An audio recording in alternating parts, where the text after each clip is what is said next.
Hello, I'm Adam Watson, Digital Learning Coordinator at Shelby County Public Schools in Shelbyville, Kentucky.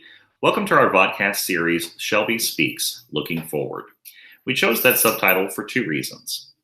We are looking forward to the time when we can be face-to-face with our students again, but we are also looking forward in time to the educational future of our district. Our podcast focuses on two big questions. The first is, what are Shelby teachers learning in the middle of this non-traditional instructional experience? And secondly, how will it transfer to, as well as transform, their classrooms when they are once again inside their schools? In this episode, we're here today with Lisa Britt, who teaches science at Shelby County High School. Lisa, welcome to the podcast. Thank you very much for having me. I'm glad that you're here. Well, we're just going to jump in and start with our first big question, which is, what structures are already in place that helped you transition to this extended, unplanned, non-traditional instruction time? I think the best thing we had going for us at Shelby County is the fact that they focused as forward-thinking school system to give one-on-one devices to students. So we already had that in place, and students are already familiar with being able to use their one-on-one devices on a daily basis. It wasn't something we had to backtrack and teach. That's great. And we are very lucky in that in some senses when you hear some stories around the state of people that were scrambling in the midst of this, right, to try to get Chromebooks and other things. What were some unexpected challenges that you and your students had to face? I think for me, one of the biggest challenges is the fact that students were not in the classroom at the same time. And some of our students have work that they are still doing. And so it conflicts with normal school hours. Generally, they're in a classroom for a certain set of amount of time, and now they're not. So we have to, as teachers, adjust what we do so that we're available when our students are working. And I know a lot of teachers are doing that, and that's just something we don't think about when they're not in the classroom at a set time. Right. Well, we take it for granted that they're in seats and are at tables in front of us, right? So kudos to you, though, and for your fellow teachers, especially at that high school level, to be flexible and just realize that's the reality on the ground and find ways that the instruction can continue. So that's great. Well, let's get to the heart of our podcast, the big question here, which is what is a new tool or strategy that you're using during your NTI time? And at least as important, your plans to utilize when you transition back to your brick and mortar school. What are some, ways that what you're learning now is going to apply? As you can see, I'm not a young teacher. Technology is not something I was born with. I've learned to use it, and I'm getting better all the time. And NTI has forced that. The first program that I've learned that we have never used is Zoom. We've always had Google Classroom in my classroom, so the students are used to that, and that's how we give them the information that they need, but you need that face-to-face sometimes with them. So Zoom is a biggie. Ed Puzzles is something that I've started using lately. So that's been a huge thing for me. In addition to that, one of the big things that I've done is GoGuardian. The school system allows us to use GoGuardian as a positive so that we can have correct one-on-one time with a student right on their screen. And I've been able to log in and help students as they work so that it prevents us from having to email back and forth. The last thing that I'm using is Flipgrid. And Flipgrid is a program that I've discovered that allows students to share videos with me, but also allows students to share videos with each other. And I was not aware of that program until NTI came around. And we're now working on that with some of our PBL things that we're working on currently. I love that. Well, and to talk about project-based learning, I think you had a template and kind of utilizing Google Slides as a tool to do that. So go ahead. I did. I had unfortunately or fortunately, I don't know how you want to look at it. One of the things that we were doing as it was time to start NTI is we were doing a presentation on climate and climate change. And so students were ready to start working on their presentation. The background knowledge had already been given.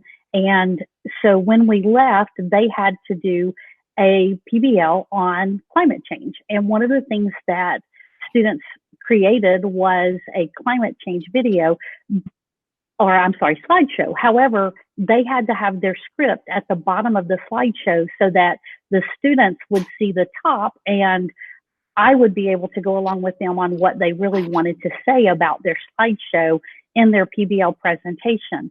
Unfortunately, we did not get the opportunity to share that. So I had to start grading the project on my own.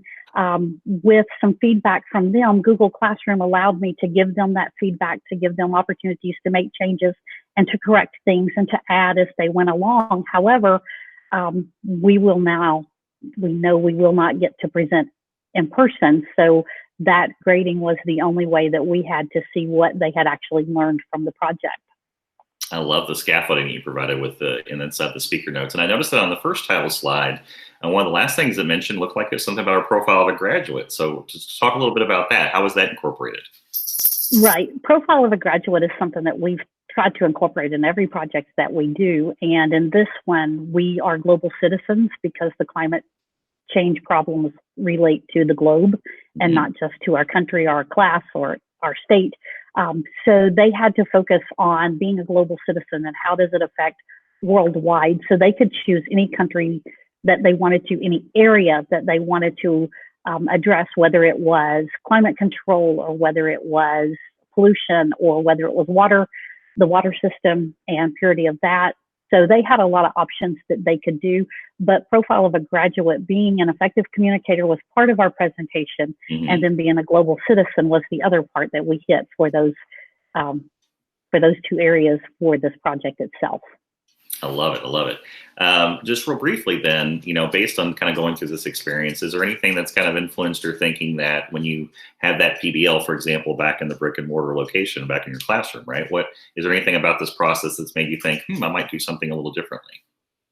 The 3PT model is something that I want to be a bigger part of for the time, place, pace, and path. And being an NTI has shown...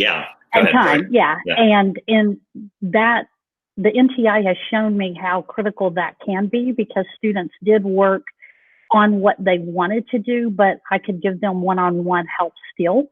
I struggle with the 3PT model simply because I was trained in a more traditional classroom. Right. And so this has really opened up what we can do. The flip grid is the part of PBL I will bring back so that everybody could see everyone else's presentation without me having to share it. I think that would be beneficial to students so that they can modify what they're doing.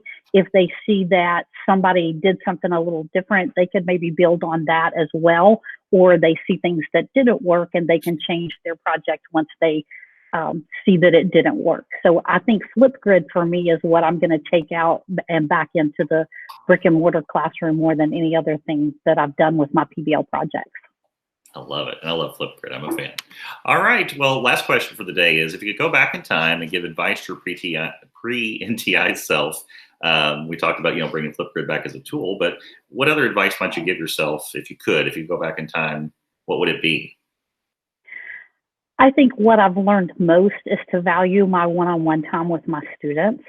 I can have communication through Zoom and I can have email communication, but there is absolutely nothing that takes the place of a one-on-one fight when I look at a student and I see that they don't understand what I've given them, or I see that they're struggling with a piece.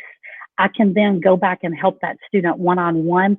Email doesn't provide us with that opportunity. And it also doesn't show us those great moments, that aha moment for a student when they finally get something and we can see that they got it. We don't have that right now.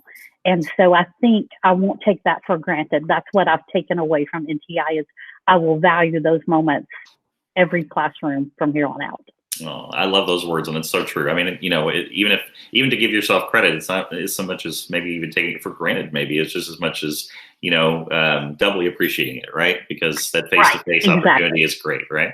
All right. Well, listen, Lisa, you've been really fantastic, Lisa, for sharing your professional learning with us today, sharing what's been going on in your classroom, and just taking the time to be able to do that with us in this very difficult and busy time.